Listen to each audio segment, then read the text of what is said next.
режим скопил и кинул за краты 6 человек.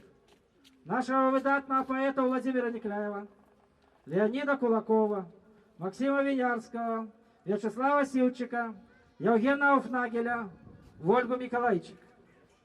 Дзеянні рэпрэсіўных структур рэжыму гэта ёсць неганаровы подлы ўчынак. Арыштаваныя асобы не зрабілі ніякага парушэння. Такімі дзеяннямі рэжым у час нацыянальнага свята зневажае беларускі народ. Ганьба антынароднаму рэжыму!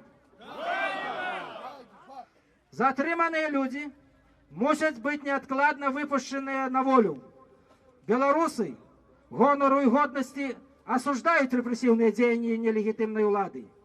Хай не думают режимные выконавцы, что весь час будут ошукивать белорусских людей.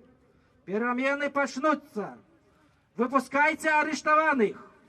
24 сакавіка 2018 года Зянон Поздняк, депутат Верховного Совета 12 скликания. Мы голосуем за это наша будет резолюция, и мы кажем, выпускайте арештованных!